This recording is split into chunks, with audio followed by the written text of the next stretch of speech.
ಶಾಸಕರ ಚಿತ್ತ ಇದೀಗ ಸಚಿವ ಸಂಪುಟ ವಿಸ್ತರಣೆಯತ್ತ ನೆಟ್ಟಿದೆ. ಸಚಿವ ಸಂಪುಟ ವಿಸ್ತರಣೆಗೆ ಕೌಂಟ್ ಡೌನ್ ಶುರುವಾಗಿದೆ. ಡಿಕೆ ಶಿವಕುಮಾರ್ ಅವರು ಸಂಪುಟ ಸೇರೋದಕ್ಕೆ ಈಗ ಕಸರತ್ತು ಮುಂದುವರಿತಾ ಇದೆ. 20 ಸಚಿವ ಸ್ಥಾನಗಳಿಗೆ 50ಕ್ಕೂ ಹೆಚ್ಚು ಶಾಸಕರು ಲಾಬಿಯನ್ನು ನಡೆಸ್ತಾ ಇದ್ದಾರೆ. ಡಿಕೆಶಿ ಸಂಪುಟದಲ್ಲಿ ಬಹುತೇಕ ಹೊಸ ಮುಖಗಳಿಗೆ ಆದ್ಯತೆ ನೀಡತಕ್ಕಂಥ ಸಾಧ್ಯತೆಗಳು ಕಂಡು ಬರ್ತಾ ಇದೆ. ಮೂಲಗಳ ಮಾಹಿತಿ ಪ್ರಕಾರ ಒಬ್ಬಿಬ್ರು ಹಳೆ ನಾಯಕರಿಗೆ ಮಣೆ ಹಾಕಬಹುದಾ, ಉಳಿದೆಲ್ಲ ಸ್ಥಾನಗಳಿಗೆ ಹೊಸ ಮುಖಗಳಿಗೆ ಆದ್ಯತೆ ನೀಡಬಹುದಾ ಅನ್ನುವಂಥ ಒಂದು ಮಾಹಿತಿ ಸಿಗ್ತಾ ಇದೆ. ಈಗ ಕಾದ್ ನೋಡಬೇಕಾಗಿದೆ ಹೈಕಮಾಂಡ್ ಯಾವ ರೀತಿಯ ಯಾವಾಗ ಬುಲಾವ್ ನೀಡುತ್ತೆ. ಡಿ ಕೆ ಶಿವಕುಮಾರ್ ಅವರು ಪಟ್ಟಿ ತಗೊಂಡು ಯಾವಾಗ ಹೋಗ್ತಾರೆ, ಅವರು ಆ ಪಟ್ಟಿಯಲ್ಲಿ ಇರತಕ್ಕಂಥ ಅಷ್ಟು ಹೆಸರುಗಳಲ್ಲಿ ಯಾವ ಹೆಸರುಗಳನ್ನು ಆಯ್ಕೆ ಮಾಡ್ತಾರೆ, ಯಾರ್ಯಾರು ಹೊಸ ಸಚಿವರು ಪ್ರಮಾಣ ವಚನ ಸ್ವೀಕರಿಸ್ತಾರೆ, ಯಾವಾಗ ಸ್ವೀಕರಿಸ್ತಾರೆ.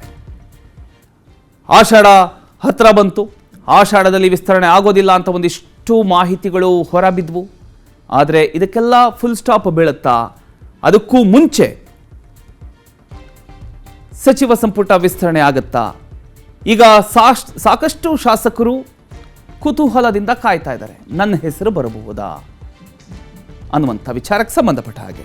ಅದರ ಜೊತೆಗೆ ಹಿಂದೆ ಇದ್ದಂಥ ಸಚಿವರುಗಳೇ ಸ್ಪರ್ಧೆ ಮಾಡ್ತಾ ಇದ್ದಾರೆ, ಹೊಸಬ್ರು ಕೂಡ ಸ್ಪರ್ಧಿಸ್ತಾ ಇದ್ದಾರೆ.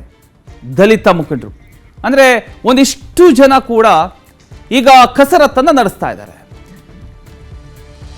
ರಾಹುಲ್ ಗಾಂಧಿ ಕರೆಗಾಗಿ ಈಗ ಒಂದಿಷ್ಟು ನಾಯಕರು ಕಾದು ಕುಳಿತಿದ್ದಾರೆ.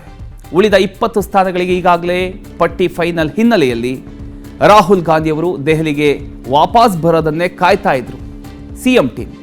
ಈಗ ರಾಹುಲ್ ಗಾಂಧಿ ಒಪ್ಪಿಗೆ ಪಡೆಯೋದಕ್ಕೆ ಡಿಕೆಶಿ ದೆಹಲಿ ಯಾತ್ರೆ ಕೈಗೊಳ್ತಾ ಇದ್ದಾರೆ. ರಾಹುಲ್ ಗಾಂಧಿ ಕರೆಗಾಗಿ ಈಗ ನಾಯಕರು ಕಾದು ಕುಳಿತಿದ್ದಾರೆ.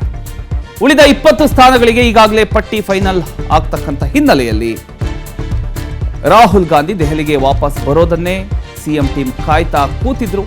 ಈಗ ರಾಹುಲ್ ಗಾಂಧಿ ಒಪ್ಪಿಗೆ ಪಡೆಯೋದಕ್ಕೆ ಡಿಕೆಶಿ ದೆಹಲಿ ಯಾತ್ರೆ ಕೈಗೊಳ್ತಾ ಇದ್ದಾರೆ.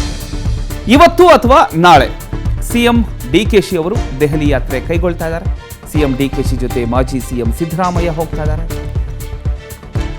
ಕೆಪಿಸಿಸಿ ಅಧ್ಯಕ್ಷರಾದಂಥ ಬಿಕೆ ಹರಿಪ್ರಸಾದ್ ಅವರು ದೆಹಲಿ ಪ್ರಯಾಣ ಮಾಡತಕ್ಕಂಥ ಸಾಧ್ಯತೆ ಇದೆ. ರಾಹುಲ್ ಗಾಂಧಿ ಕರೆಗಾಗಿ ಈಗ ಎಲ್ಲರೂ ಕಾದು ಕುಳಿತಿದ್ದಾರೆ. ಅದರ ಜೊತೆಗೆ ಸಚಿವಾಕಾಂಕ್ಷಿಗಳು ಒಂದಿಷ್ಟು ಶಾಸಕರು ಕೂಡ ಈಗ ವೆಯ್ಟ್ ಮಾಡ್ತಾ ಇದ್ದಾರೆ.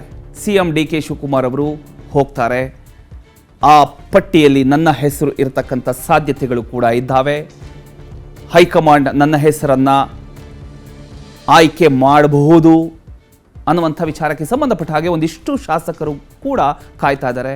ಹೊಸ ಮುಖಗಳಿಗೆ ಅವಕಾಶ ಕೊಡ್ತಕ್ಕಂಥ ಸಾಧ್ಯತೆಗಳು ಇಲ್ಲಿ ಹೆಚ್ಚಾಗಿ ಕಂಡು ಬರ್ತಾ ಇದೆ. ಹಾಗಾದರೆ ಈ ಹಿಂದೆ ಇದ್ದಂಥ ಸಚಿವರುಗಳಲ್ಲಿ ಒಬ್ಬಿಬ್ಬರಿಗೆ ಚಾನ್ಸಸ್ ಸಿಗುವಂಥ ಸಾಧ್ಯತೆಗಳಿದ್ದಾವೆ. ಉಳಿದಂತೆ ಎಲ್ಲ ಹೊಸ ಶಾಸಕರಿಗೆ ಒಂದು ಅವಕಾಶ ಸಿಗಬಹುದು. ಇನ್ನು ಹೈಕಮಾಂಡ್ ಅಂಗಳದಲ್ಲಿ ಸಚಿವಾಕಾಂಕ್ಷಿಗಳ ಲಾಬಿ ಮುಂದುವರೆದಿದೆ. ಹೈಕಮಾಂಡ್ ಭೇಟಿಗೆ ದೆಹಲಿಗೆ ಸಚಿವಾಕಾಂಕ್ಷಿಗಳು ಹೊರಟಿದ್ದಾರೆ. ಶಾಸಕ ಸಲೀಂ ಅಹಮದ್ ಆಗಿರ್ಬೋದು, ಶಿವಾನಂದ ಪಾಟೀಲ್ ಆಗಿರ್ಬೋದು, ಬಸವನಗೌಡ ತುರುವಿನಾಳ್, ಟಿ.ಬಿ. ಜಯಚಂದ್ರ, ಡಾಕ್ಟರ್ ಆರತಿ ಕೃಷ್ಣ, ಶಿವರಾಜ್ ತಂಗಡಗಿ, ಎಂಸಿ ಸುಧಾಕರ್, ಜೆ.ಟಿ. ಪಾಟೀಲ್ ದೆಹಲಿಗೆ ದೌಡಾಯಿಸಿದ್ದಾರೆ.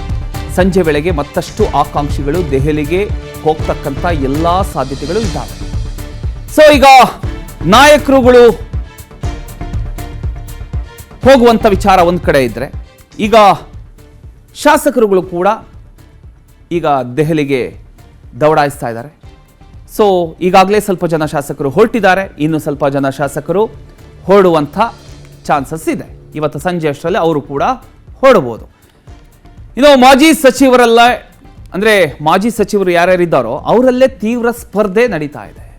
ಅದರಲ್ಲಿ ದಿನೇಶ್ ಗುಂಡೂರಾವ್ ಗಾಂಧಿನಗರ ಕ್ಷೇತ್ರ ಬ್ರಾಹ್ಮಣ ಸಮುದಾಯ, ಎಚ್.ಕೆ. ಪಾಟೀಲ್ MLC ಲಿಂಗಾಯತ ಸಮುದಾಯ, ಜಮೀರ್ ಅಹಮದ್ ಖಾನ್ ಚಾಮರಾಜಪೇಟೆ ಕ್ಷೇತ್ರ ಮುಸ್ಲಿಂ ಸಮುದಾಯ, ಚಲವರಾಯಸ್ವಾಮಿ ನಾಗಮಂಗಲ ಕ್ಷೇತ್ರ ಒಕ್ಕಲಿಗ ಸಮುದಾಯ, ಮಧು ಬಂಗಾರಪ್ಪ ಸೊರಬ ಕ್ಷೇತ್ರ ಈಡಿಗ ಸಮುದಾಯ, ಇನ್ನು ಸಂತೋಷ್ ಲಾಡ್ ಕಲಘಟಕಿ ಅಳ್ನಾವರ ಕ್ಷೇತ್ರ ಮರಾಠ, ಶಿವರಾಜ ತಂಗಡಗಿ ಕನಕಗಿರಿ ಕ್ಷೇತ್ರ ದಲಿತ ಸಮುದಾಯ, ಆರ್ ಬಿ ತಿಮ್ಮಾಪುರ್ ಮುಧೋಳ ಕ್ಷೇತ್ರ ದಲಿತ ಸಮುದಾಯ, ಇನ್ನು H C Mahadevappa T Narasipura ಕ್ಷೇತ್ರ ದಲಿತ ಸಮುದಾಯದಿಂದ. ಇನ್ನು ದಲಿತ ಕೋಟದ ಕಸರತ್ತು ಕೂಡ ಒಂದು ಕಡೆ ಜೋರಾಗಿದೆ. ಆ ದಲಿತ ಕೋಟದಿಂದ ಯಾರ್ಯಾರು ಆಯ್ಕೆ ಆಗ್ಬೋದು ಅನ್ನೋದನ್ನು ಕೂಡ ನಾವು ನೋಡಬೇಕಾಗತ್ತೆ. ಸೊ ಯಾರಿಗೆ ಮಣೆ ಹಾಕತ್ತೆ ಹೈಕಮಾಂಡ್?